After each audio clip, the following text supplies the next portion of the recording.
Hello YouTubers and welcome back to my channel. I am J.M. Norman and today I will be talking about Michelangelo's Pietà. I know that I previously stated in my Raphael video that I would not be talking about religion as much in the next video, i.e. this one. And even though it appears so because the image is of the Virgin holding her lifeless son Jesus, it is not so, however. Well, sort of, I suppose. Instead, I will be talking about the humanist elements that Michelangelo sculpted out of that huge chunk of Carrara marble. So in sticking with the Cinquecento, otherwise known as High Renaissance, we arrive at a work he finished at the turn of said century. Michelangelo sculpted his first masterpiece. Most historians believe it to be this one, beginning in 1498 and finishing in either 1499 or 1500, and historians cannot agree on which. Unlike Raphael, Michelangelo lived a much longer life and saw himself become very popular and well liked by art historians in his own time. He is considered to be the best sculptor of the 16th century, and that is a conclusion that contemporary scholars and those of his era agree upon. Raphael apprenticed to the painter Perugino, which I mentioned in my last video, and Michelangelo to the painter Domenico Ghirlandaio.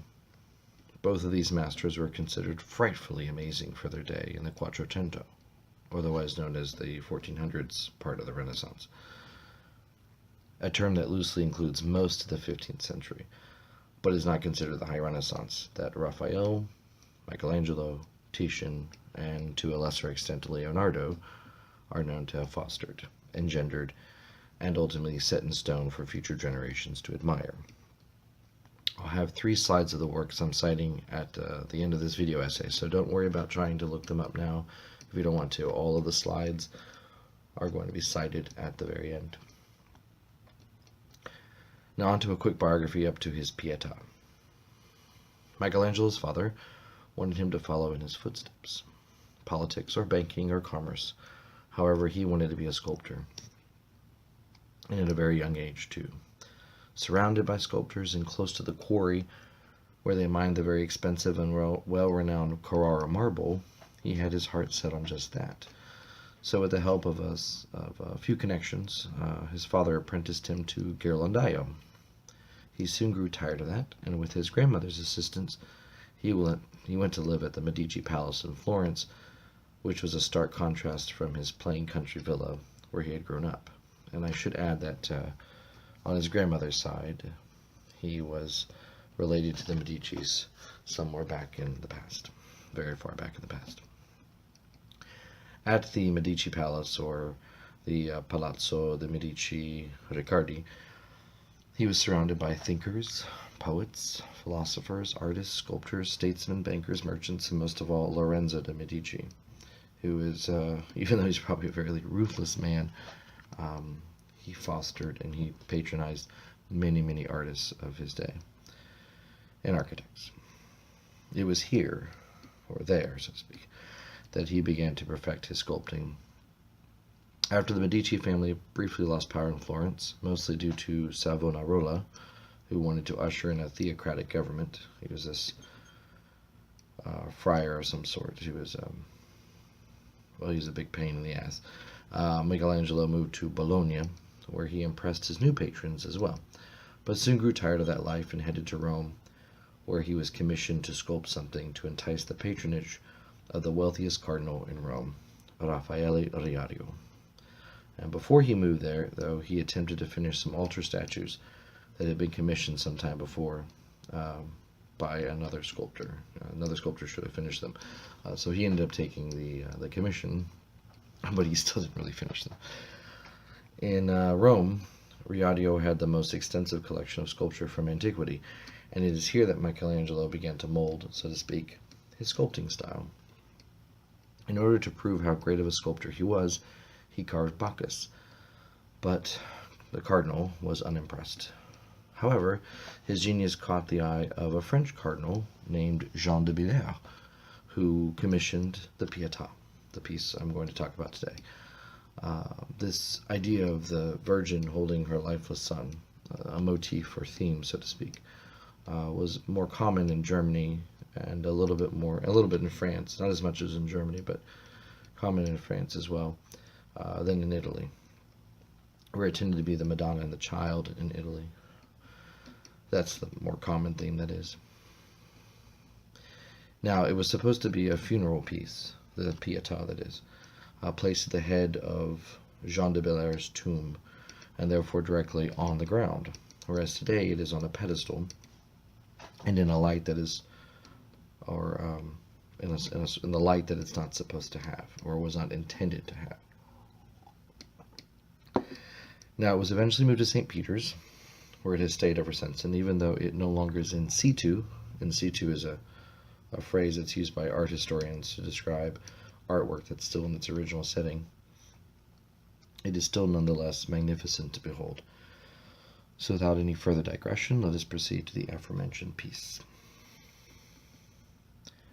The Pietà is lifelike, at almost 6 feet, and although Mary should have been much older than Jesus, at least having the look of a woman in her mid to late 40s, we are instead presented with the Virgin, as she would have been at the moment of his birth.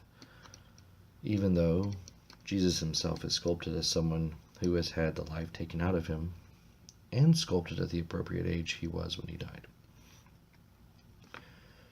The detail of Mary's face, filled with subtle sorrow, longing, regret, and a mother's love that is eternal, moves the viewer, and we can scan from top to bottom and see or feel our reaction as we do so.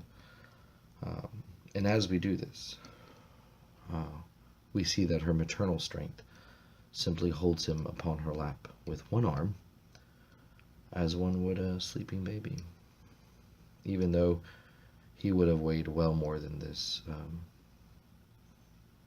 well more than what she could have realistically held at her age and with her body. Her left hand pulls us in to look upon the man who is not only the Son of God, but also the Catholic and human embodiment of God himself. Mary's gown overflows with Michelangelo's intricate carving, and yet underneath that complex exterior, her breasts gently and firmly push out, filled with life and full as the day her boy was born. They are essentially the main symbol of her nurturing nature, the Earth Mother, the Mother of the world.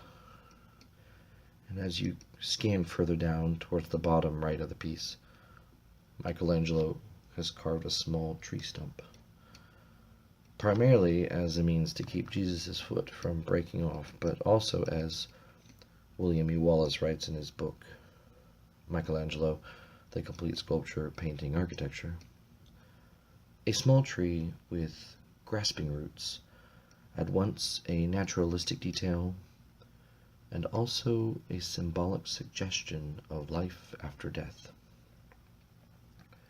For that is what Jesus granted us. He tore the veil from heaven, and we were finally allowed in. Back to Mary's gown.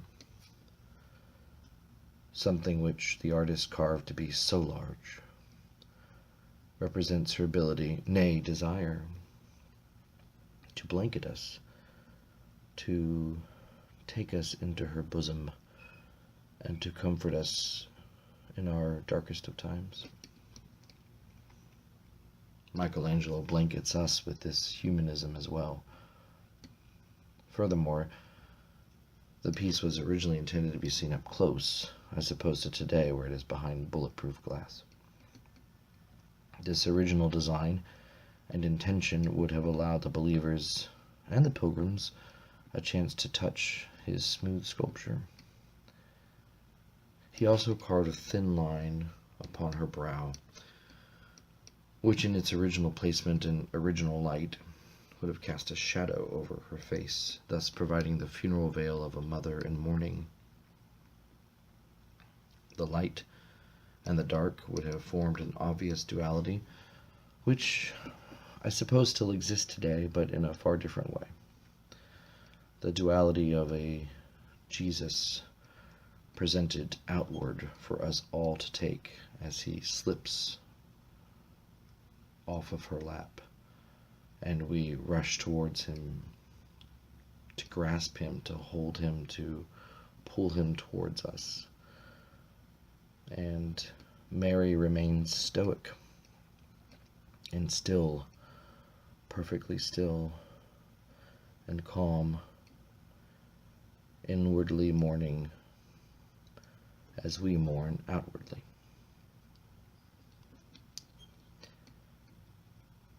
And finally, to dispel the urban legend that Michelangelo had not been allowed to sign his work, and as a result he broke into its resting place and carved his name afterwards, that is not true. In fact, this was his only work that he signed purposely, and I suppose he did it as such because he may have been most proud of his Pietà.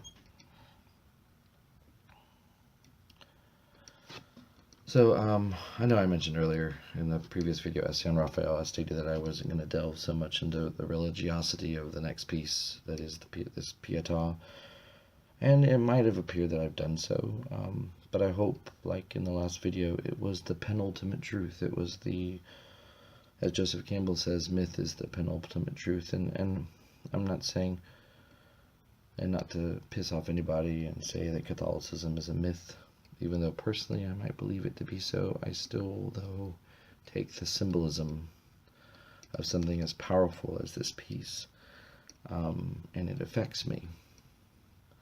And I don't consider myself religious, and yet I am still very much affected by this. But also, I mean, these are the themes of the Renaissance. I mean, you can't get away from a powerful church that supported these artists, and it was rare you would get a Medici-like patron who could ask for you to paint or carve something different. E.g., example, The Birth of the Venus by Sandro Botticelli. So that being said, thank you to my subscribers and to those who sat through this entire video. I hope you like it, and if you did, please click the like button, wherever it is that you click it, and subscribe if you haven't already. And if you have comments, well, please leave something in the comment section. I would love to read it. So thank you. You can check out my blog for more stuff on art, culture, literature, and music at www.jmnorman.tumblr.com, which will also give you a trove of my own fiction that I posted over the last year or two, as well as a link to my Amazon authors page. But all that being said, you can find those links in the channel description as well. So, in the words of Mr. Garrison Keillor, be well, do good work, and keep in touch.